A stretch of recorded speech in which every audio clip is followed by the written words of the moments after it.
네, 자, 이번 시간에는 아까 지난 시간에 이어서 우리 교재의 29페이지 5번 회계의 기본 과정이라는 전제 조건이라는 겁니다. 회계의 기본 과정, 전제 조건. 우리가 회계를 하는 데 있어서 세 가지의 기본 과정이 있어요. 그 일정한 회계를 처리하는 데 있어서는 이런 세 가지 중요한 기본 과정 하에서 회계 처리한다는 것입니다. 우선 첫째는 기업 실체의 과정입니다. 자, 우리가 기업이라는 것은 소유주와 경영자로 나눠져 있습니다. 소유주와 경영자로. 그래서 법인 같으면 기업의 소유주는 주주가 소유주가 되죠. 주주가 소유주. 그래서 우리는 경영자는 주주하고 별도로 주주의 입장에서가 아니라 경영자 입장에서 이 기업을 별도로 기업 실체의 가정하에서 기업을 하나의 독립적인 존재로 회계 단위로 간주하고 있어요. 하나의 기업을 하나의 회계 단위로 회계 단위의 관점에서 재무 정보를 측정하고 보고한다는 것입니다. 대부분의 다 법인에서는 이런 기업 실체의 과정이 잘 준수되는 편이고요. 이제 개인 기업에서는 소유주와 기업이 잘 구분되지 않는 경우가 있을 수 있습니다. 그래서 우리는 소유주와의 별도의 회계 단위로서 기업 실체를 인정하는 것을 우리는 기업 실체의 과정이라고 그래요. 밑에 주의라고 했는데 이게 하나의 예가 되겠습니다. 밑에 줄에 A를 보시면 회계 처리는 주주 등의 입장이 아닌 기업 실체의 입장에서 회계를 한다 하는 것입니다. 그래서 소유주와 별개의 하나의 단위라는 것이죠. 기업이라는 하나의 회계 단위로 그런 관점에서 재무정보가 측정되고 보고되는 것이지 주주의 입장에서 회계 처리하는 것은 아니다. 이것이 기업 실체의 과정이라는 것이죠. 그 다음에 두 번째 기본 과정 두 번째는 계속기업의 과정이라는 게 있어요. 계속기업의 과정은 기업은 계속될 것이다 라는 가정하에서 회계 처리한다는 것입니다. 그러니까 중간에 영업을 중단하지 않는다는 가정이에요. 한번 내용을 보시면 일반적으로 기업이 예상 가능한 기간 동안 영업을 계속할 것이라는 가정하에서 우리는 회계 처리하고 있어요. 기업은 경영활동을 청산하거나 중요하게 축소할 의도나 필요성을 갖고 있지 않다는 것입니다. 여러분이 기업을 하실 때 이왕이면 잘하고 싶은 건 누구나 다 개인이라 하더라도 그렇죠. 법인도 마찬가지입니다. 기업은 앞으로 규모를 줄여나가려고 생각하는 기업은 아무도 없을 거예요. 기업을 더 발전시키고 성장시키려고 하겠죠. 그래서 그런 원칙, 그런 전제 조건이 계속 기업의 가정이에요. 그렇기 때문에 우리가 회계 처리할 때 건물을 내용연수라는 걸 정하는데 건물만이 아니라 이제 감가상각을 하는 자산에 대해서는 내용연수를 결정을 합니다. 내용연수라는 것은 그 자산의 사용 가능 기간을 내용연수라고 하는데 그 내용연수 사용 가능 기간 동안 건물의 취득 비용을 나누어서 배분 처리하거든요. 그런 회계를 적용한다는 것은 즉 감가상각을 적용한다는 얘기는 기업은 계속 사업을 할 것이라는 가정이 있기 때문에 감가상각이라는 것을 우리가 회계에 반영할 수 있다는 이런 얘기죠. 계속 기업의 가정. 나중에 감가상각 배우시면 감가상각이 어떤 내용인지 아시게 될 텐데 예를 들자면 그런 것이다. 감가상각을 할 수 있는 것도 계속기업의 가정이 있기 때문이다 라는 것입니다. 세 번째 회계의 가정에는 기간별 보고의 가정이라는 것이 나옵니다. 예. 우리가 기업이 계속되지만 보고는 기간별로 한다는 가정하에서 우리가 회계를 하고 있어요. 그래서 짧게는 6개월, 길어야 1년. 그래서 이 보고 기간은 1년을 초과하지 않습니다. 회계 보고를 하는데 2년치, 3년치 몰아서 하지 않아요. 1년 단위로 하고 있습니다. 그리고 상장 법인 같은 경우는 6개월이 의무예요. 상반기 결산도 해야 돼요. 그래서 많은 그 외부 정보 이용자에게 미래를 하반기를 예측할 수 있는 정보를 미리 제공할 수 있도록 하고 있는 거죠. 회계정보 이용자에게. 1년 동안의 실적만 보고받기에는 너무 갑갑한 거야. 1년이 굉장히 긴 세월이잖아요. 그래서 6개월 단위 보고를 하라 하는 겁니다. 6개월 단위만이 아니라 사실 관심을 받고 있는 많은 기업들, 대한민국에서 제일 관심 많은 기업이 삼성전자. 네. 그리고 또 엊그제 하이닉스는 인텔의 사업의 일부를 또 합병을 인수해가지고 지금 세계 반도체 시장의 메모리 분야의 2위라고 그래요. 삼성전자 다음으로. 아무튼 많이 커졌습니다. 자동차 하면은 현대자동차. 이런 기업들은 대한민국 국민들이라면 다 관심을 가지고 있잖아요. 그래서 그걸 TV 뉴스에서 실적이 뉴스가 돼요. 삼성전자의 실적이 뉴스가 되죠. 그래서 지난번 7, 8, 9 우리 3분기 실적을 뉴스로 다룰 때 기업을 보니까 다 놀랬어요. 예, 왜냐면은 코로나 이런 것 때문에 실적이 나빠질 것이다. 작년보다 많이 나빠졌을 것이다 라고 대부분 예측을 했는데 빗나갔죠. 실적이 작년보다 좋습니다. 그 실적은 영업이익이라는 실적이죠. 영업이익이 높아졌어요. 아무래도 이 무역이 지금 침체되고 그랬을 텐데 어떻게 높아졌을까? 해설을 해놓은 걸 보니까 메모리 가격이 작년보다 좋아졌습니다. 올해. 네, 그래서 이익이라는 것은 매출 수익을 많이 올려서도 이익을 낼 수 있지만 가격이 좋아지면 이익이 나는 거예요. 원가가 떨어지니까. 그렇죠? 가격이 좋아지면 수량은 같은데 매출액이 커지잖아요. 그래서 매출 원가율이 가격이 좋아지면 매출 원가율이 떨어지는 거예요. 매출 원가율, 매출액에 대한 원가율이. 그래서 이익이 커지는 거죠. 그래서 반도체 가격이 좋아져가지고 그런 것이다. 그런 얘기죠. 그래서 그런 기업이 있기도 하지만 또 IMF란다. 지금 이 코로나 이 사태를 맞이해가지고 굉장히 어려운 기업도 있지 않습니까? 그래서 지금 종업원 급여도 못 주니까 계속 빚을 융자받고 기업에서 국가에서 융자는 지원해 주니까 융자를 받긴 받았는데 이제 이자는 내야 되잖아요. 그래서 어떤 기업은 영업이익이 6개월 결산을 해보니까 영업이익이 가령 10억이 나왔어요. 10억. 근데 6개월 동안 내야 될 이자가 만약에 11억이다. 그러면 영업이익 낸 거 이자 주고 나면 한 푼도 건질 게 없는 거죠. 당기 순이익이 나와야 되는데. 그래서 이제 그런 기업들이 이런 아주 어려운 기업들입니다. 영업이익으로 이자도 감당 못하는 기업을 요새 이제 새로운 용어가 또 태어났어요. 좀비 기업이라고. 기업은 있는데 실속이 없는 기업이죠. 벌어서 이자 내기도 못한다. 그러면 챙길 게 하나도 없잖아요. 우리 개인도 마찬가지 아니겠습니까? 내가 한 달에 봉급을 300만 원을 받는다고 봐요. 내가 빚을 많이 졌어요.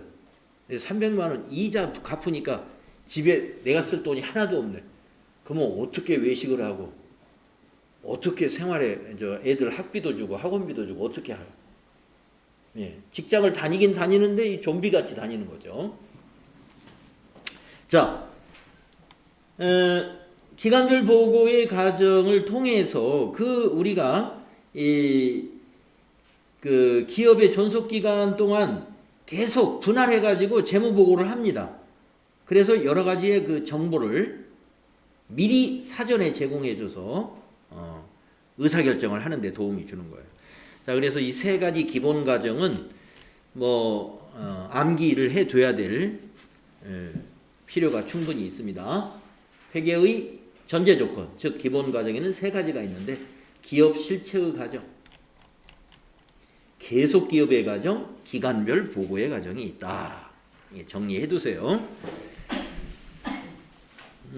이렇게 이게 새로 등장하는 이런 용어들이 많이 이제 여러분이 평소에 듣던 용어라면은 그냥 한번 들으면 바로 머릿속에 이게 중요하다고 그랬지 하고 딱 저장이 돼요.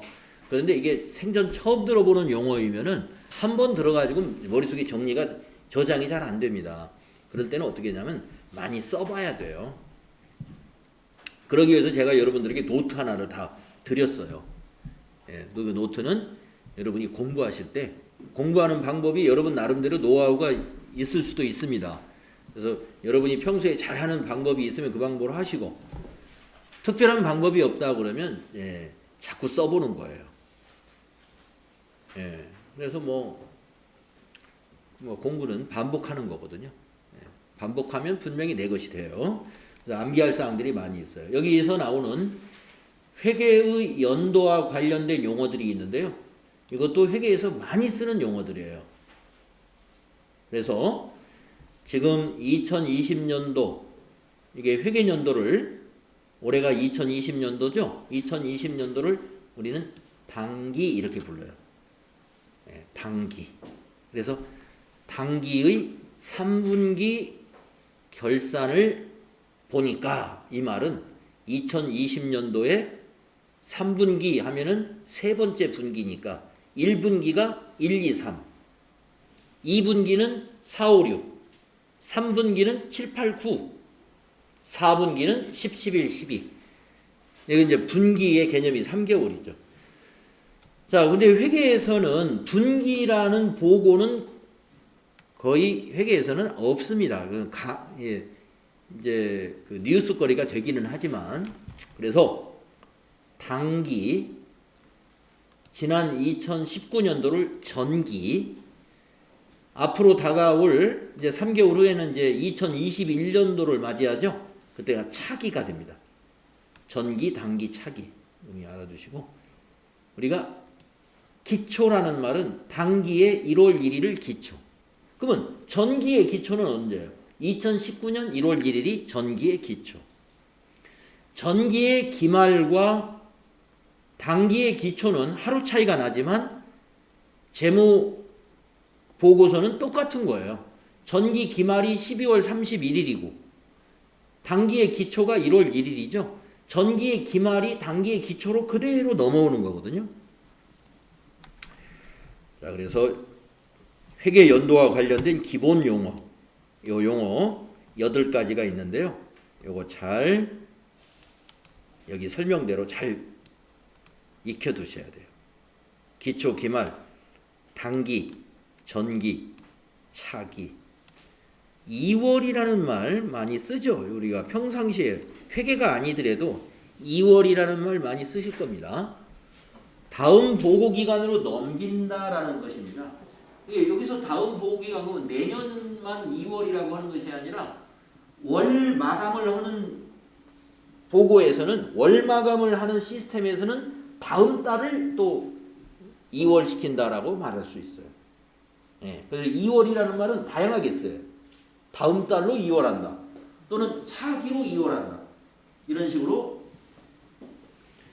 사용을 합니다. 그래서 전기 2월 하면은 전년도에서 차기로 단기로 2월 된 거. 그러면 월로 2월 된 건 뭐라고 할까요? 전월 2월이라고 그러죠. 9월 달 것이 10월 달로 넘어온 것은 전기 2월이라는 표현을 안 써요. 전월 2월. 전기 2월 하면은 1년 전에서 넘어온 거죠. 차기 2월도 마찬가지입니다. 내년 1월 1일로 넘어가는 게 차기 2월이에요. 단기에서 차기로 2월 되는 것은 내년 1월 1일로 넘어가는 거예요. 그러면 10월 달에서 11월 달로 넘어가는 것은 뭐라고 할까요? 여기 기자를 월자로 바꾸면 되죠. 차월 2월. 그래서 월 단위 개념으로는 전월 2월, 차월 6월 이것도 사용을 합니다.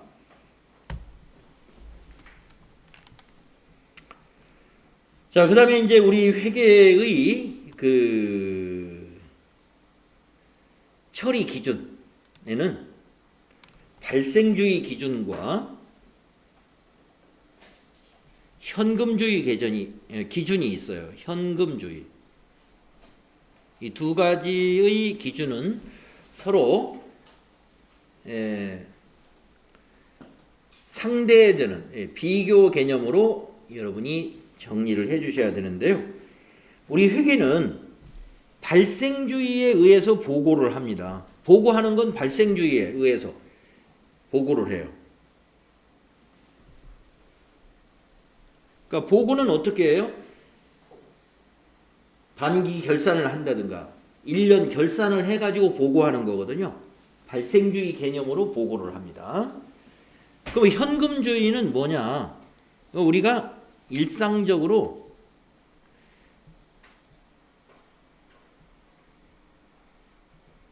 일상에서는 현금주의로도 회계 처리를 하고 있어요. 보고할 때는 발생주의로 회계 처리해서 보고하고. 자, 그러면 여기 내용을 읽어보면요. 발생주의와 현금주의의 차이를 어느 정도 알 수가 있어요. 자, 여기 보시면 발생주의는 현금의 수수와 관계없이 거래가 발생된 시점에 인식하는 기준이다. 예. 거래가 발생하는 시점에 인식한다는 거예요. 그것이 비용이면 비용으로 인식하고 그것이 수익이면 수익으로 인식한다. 이런 얘기입니다. 예를 들어서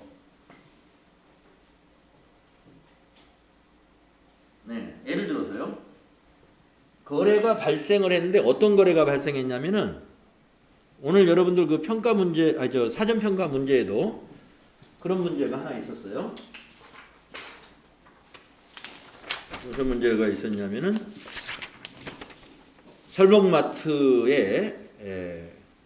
설목마트에서 강남 상회에다가 상품 50만 원을 외상으로 판매했다. 오늘 10월 21일 날 거래처에다가 외상 판매를 했어요. 10월 1일 날 거래가 발생했죠. 그때 뭐예요? 수익으로 인식해야 돼요. 그래서 이날 10월 1일 날 어떤 분계를 해야 되느냐? 여기에서 답이 대변의 상품 매출. 이 분계를 회계 처리할 때 대변의 상품 매출, 차변은 외상 매출금이에요. 상품 매출이 수익이거든요. 수익. 그래서 우리가 그렇게 회계 처리를 할 수 있는 것은 우리 회계 처리는 발생주의에 의해서 회계 처리하기 때문에 10월 21일 날 외상 판매든 현금 판매든 거래가 발생하면 수익으로 인식한다는 거예요. 거래가 발생하는 날. 돈을 받는 날 회계 처리하는 게 아니라 거래가 발생한 날 회계 처리한다. 이게 발생주의라는 거죠. 예. 현금주의는 뭐냐? 현금이 들어왔을 때 회계 처리하는 거예요. 현금 거래만 회계 처리한다. 이게 현금주의입니다. 우리가 현금주의로 회계 처리하는 게 비용 지출할 때 많이 그렇게 회계 처리해요. 비용 지출할 때. 비용 지출할 때. 자, 예를 한번 들어볼게요. 만약에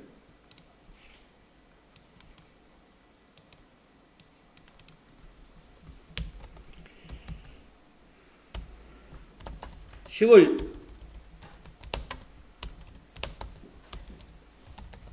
1일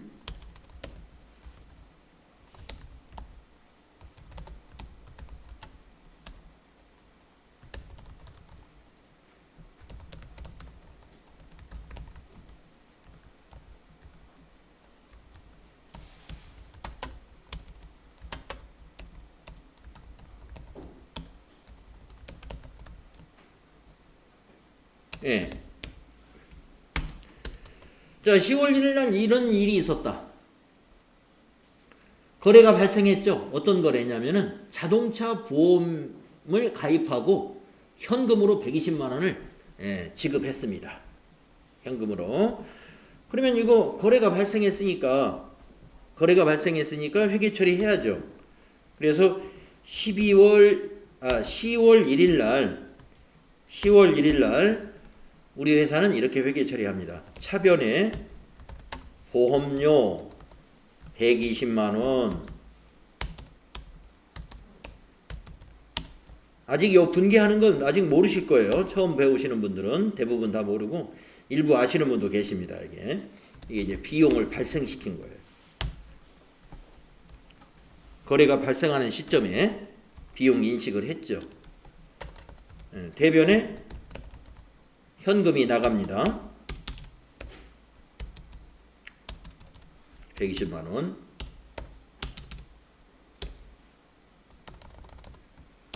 이게 이제 현금이라는 자산이 감소하죠. 비용이 발생하면 자산이 감소하거나 부채가 증가하거나 이렇게 되도록 돼 있어요. 이걸 우리가 복식부기라고 그래요. 회계 처리를 보험료 120만 원 발생 요것만 처리하는 게 아니에요. 복식부기는 결과와 원인을 같이 처리합니다. 양쪽으로. 자, 근데 이것은 현금주의에 의해서 보험료를 120만 원이 발생한 걸로 처리를 했는데 이 보험이 기간이 말이죠. 보험 기간이 10월 1일부터 내년 9월 30일까지예요. 기간이. 그러면 발생 기준으로 다시 따져보면은 2020년도의 보험료는 얼마냐를 따져보는 거예요. 2020년도에 발생한 보험료는 10월 것하고 11월, 12월 이렇게 3개월치만 해당이 되거든요. 2020년도는. 그래서 이걸 발생주의에 의해서 고칩니다. 고칠 때는 결산일 기준으로 고쳐줘요. 평상시엔 그냥 이렇게 합니다. 그래서 제가 아까 일상에서는 현금주의로 회계 처리를 하는 일이 있다 이거예요. 그러다가 결산할 때 이걸 발생주의로 인식을 다시 해줘요. 어떻게 해야 되느냐? 차변에 이제 3개월 치면은 30만 원만 보험료를 해야 되니까 나머지 90만 원은 선급 비용으로 처리하고 대변에 보험료 90만 원을 대변에다 반대쪽에 기록을 하게 되면요. 차변의 선급 비용은 나중에 배우겠지만 자산은 우리가 이제 내일 한 이틀 후에 선급 비용 이거 배울 거예요. 자산이 증가하고 대변에는 비용이 취소가 돼요. 자, 10월 1일 날은 현금주의에 의해서 우리 회사 비용이 120만 원 발생했습니다. 그런데 12월 31일 날 결산할 때 요 120만 원은 내년도 9월까지의 보험료이기 때문에 우리가 결산이라는 건 12월 31일까지의 비용만 인식을 해야 되거든요. 발생 기준으로. 그래서 30만 원만 인식해야 돼요. 그러려면 비용을 빼줘야죠. 반대쪽에 기록하면 비용 발생의 반대는 비용 취소라고 해요. 반대쪽에 기입을 합니다. 보험료 계정 대변에다가 90만 원. 그러면 남는 건 30만 원 남았죠. 네. 그리고 차변에 그걸 뭘로 처리하느냐? 항상 우리 회계는 복식부기. 차변과 대변 요소로 양쪽에 다 기록을 해야 돼요. 그래서 한쪽이 자산이 돼요. 선급 비용. 내년도 비용을 미리 지급했으니까 이건 자산이죠. 그래서 여러분들 90만 원을 다 회수할 수 있을지 모르겠지만은 만약에 12월 31일 날 보험회사에 딱 전화해가지고 오늘부로 보험해야 하겠습니다 하면은 단순히 계산해서 90만 원 돌려받는 거죠. 기간 경과분에 대해서만 보험료 내고 나머지 보험해야겠으니까 9달 남은 거는 보험료 돌려받아야죠. 그런 얘기예요.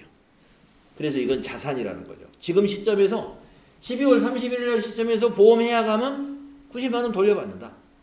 자산. 네, 그래서 요게 네네. 네네. 2021년으로 넘어가면 예. 보험료 90만 원을 다시 발생시켜야 되잖아요. 그렇죠. 1월 1일에 하는 거예요. 아닙니다. 요 만기 때. 예, 1월 1일에 하지 않습니다. 9월 30일에. 그래요. 그래서 우리가 회계가 여기서 끝나지 않아요. 네, 여기까지 회계가 FAT 1급의 회계예요. 여기까지가. 근데 지금 질문하신 거는 그러면 이 선급 비용이 언제까지 회사 자산이냐 이거예요. 보험 만기 때까지 자산이에요. 9월 30일에 대변의 선급 비용. 그래서 그걸 지금 질문하신 거 답변을 드리면은 이제 2021년 보험이 만기가 됐어요. 네, 만기 때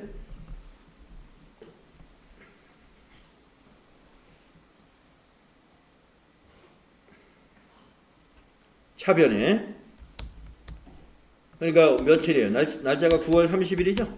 네. 차변의 보험료 90만 원. 단기의 보험료. 대변의 선급비용.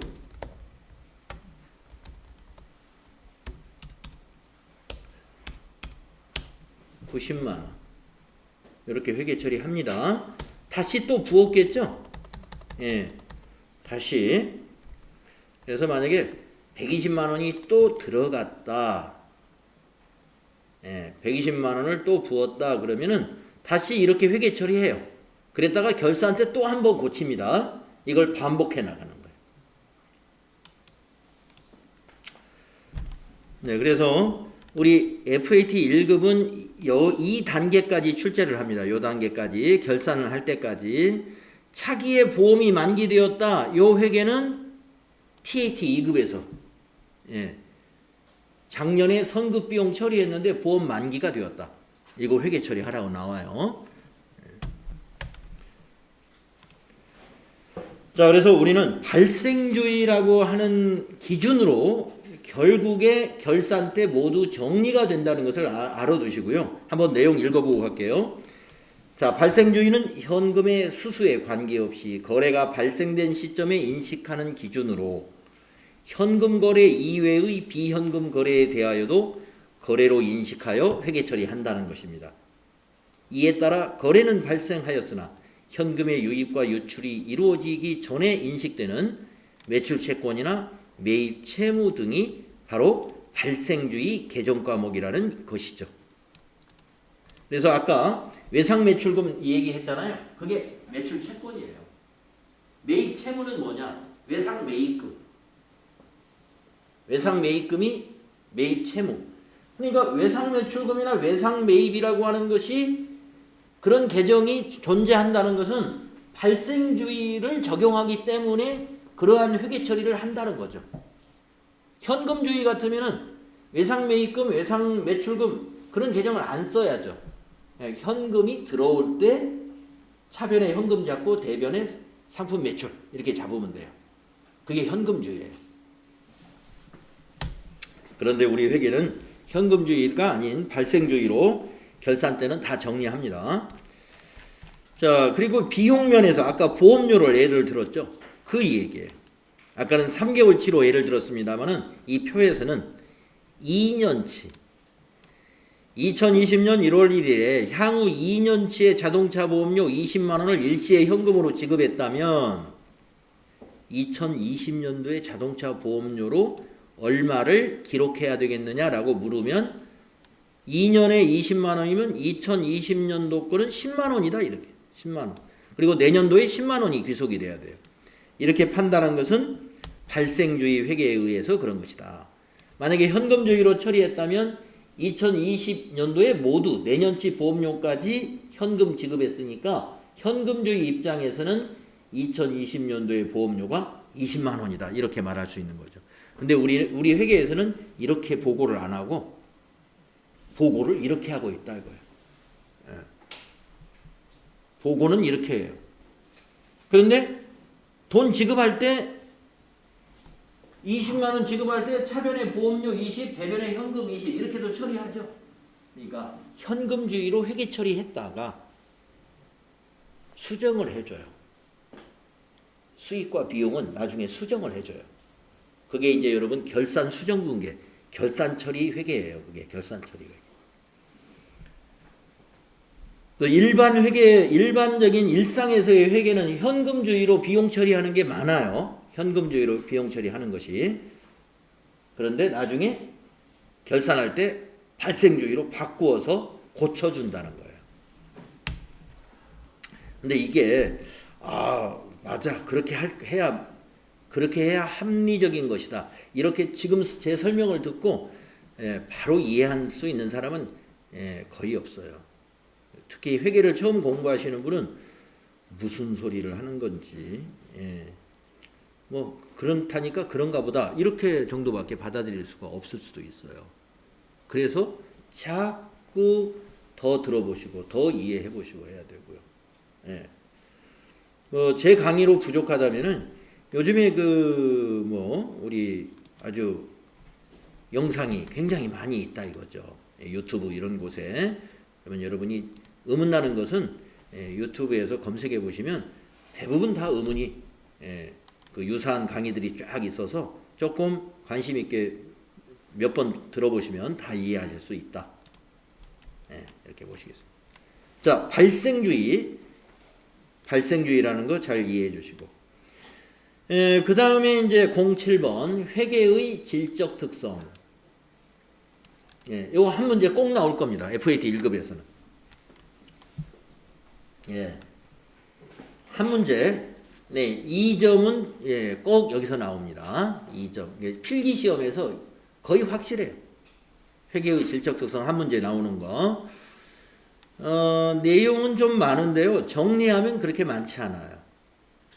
여러분 회계 정보의 질적 특성이니까 우리가 모든 일에는 어떤 정보, 회계 정보든 무슨 인사 정보든 원가 정보든 무슨 정보든 간에 품질이 있다는 거죠. 품질.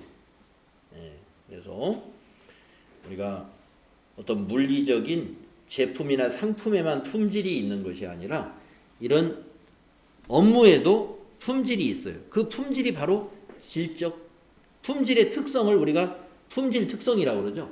우리가 이런 업무의 특성, 이것이 회계정보의 질적 특성이 되겠습니다. 그래서 우리가 회계정보는 유용한 회계정보를 만들어야 되는데 그 유용하기 위해서는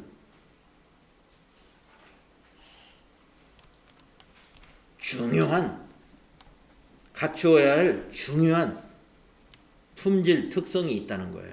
유용하기 위해서는 그게 첫째가 목적 적합성.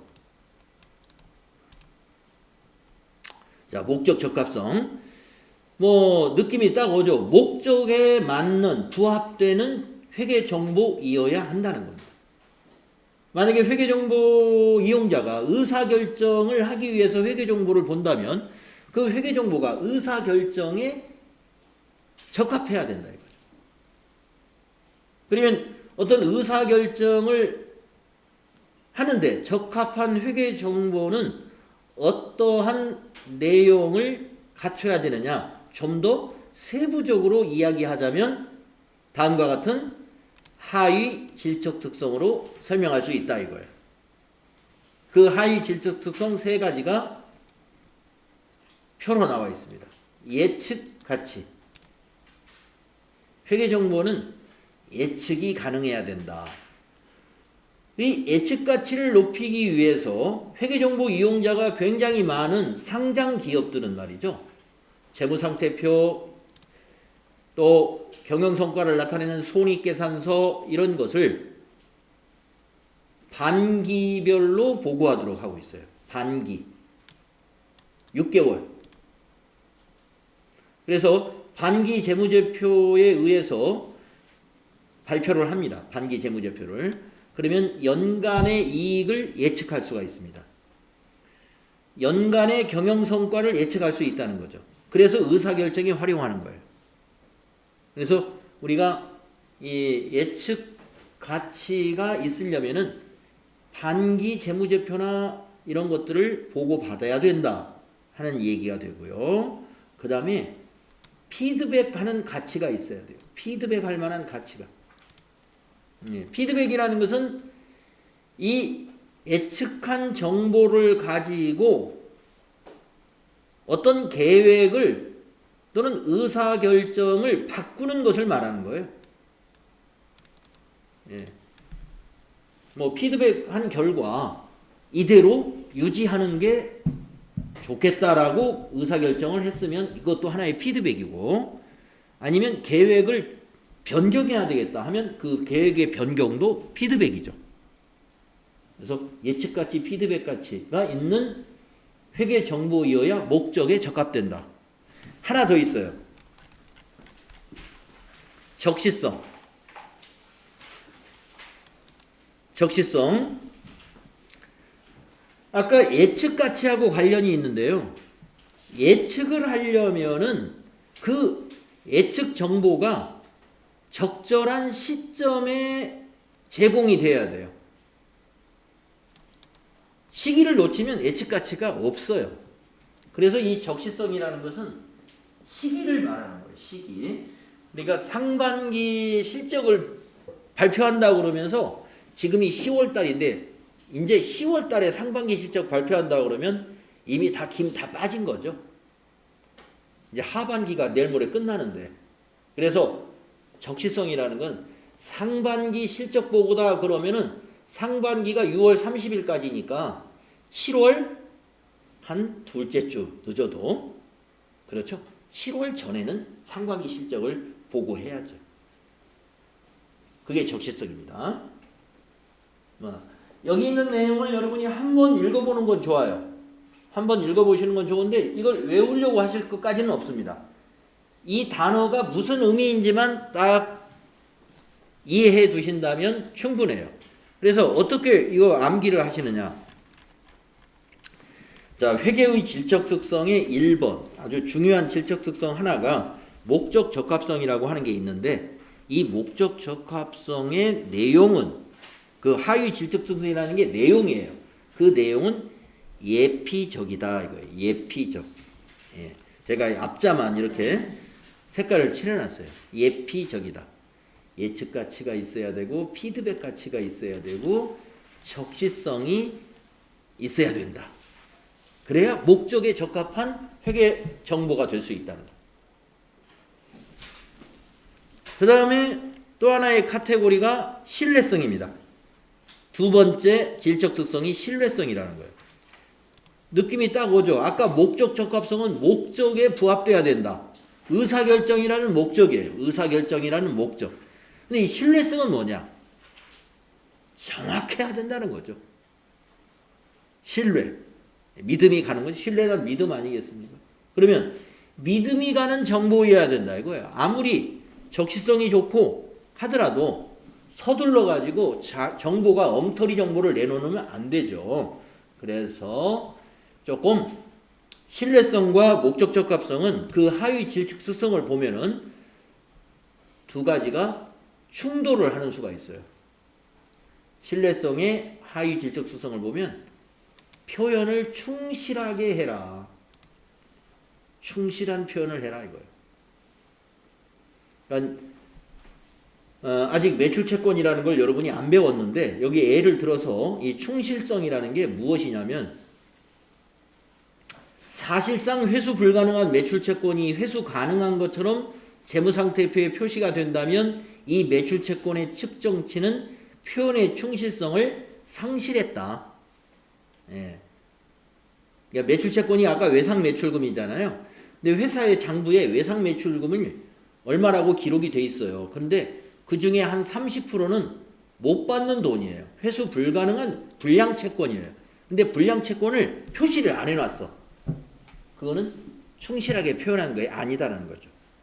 충실하게 표현한 게 아니다. 아까 제가 부채에서 우발부채도 있다고 그랬죠. 우발부채도 재무상태 표현은 안 넣더라도 주석으로 보충자료로 그걸 넣어놔야 돼요. 예. 그러니까 우리가 아까 말씀드린 어머니한테 빌린 돈이 있다 그러면 내가 재무제표를 만들 때 어머니한테 빌린 돈은 여기다 넣진 않았지만 어머니가 달라고 한다면 내가 지급할 수도 있다. 이런 내용을 설명을 추가해놔야 돼요. 이게 충실한 표현이에요. 근데 어머니한테 빌린 돈이 분명히 있는데 결혼할 때 이제 상대방 배우자한테 싹 속이고 이거 내 돈으로 이거 다 산 거야 우리 집을. 그리고 이제 배우자는 배우자 돈으로 다 샀겠지. 나중에 결혼해 보니까 어머니가 얼마 보태주고 어머니가 돈 달라고 하고 있어요. 그건 어떻게 충실한 표현을 하지 않은 거죠. 예, 안 갚아도 될 수도 있지만 그러나 요구하면 또 내야 돼요. 이런 것들이 기업도 마찬가지다 이겁니다. 충실한 표현. 매출채권 못 받는 돈을 받는 것처럼 표시하지 말아라 이런 얘기고요. 그 다음에 검증 가능성. 이 신뢰성이 있으려면요. 누가 계산을 하더라도 그것이 측정 결과가 비슷하게 나와야 됩니다. 유사한 결론에 도달할 수 있어야 돼요. 네.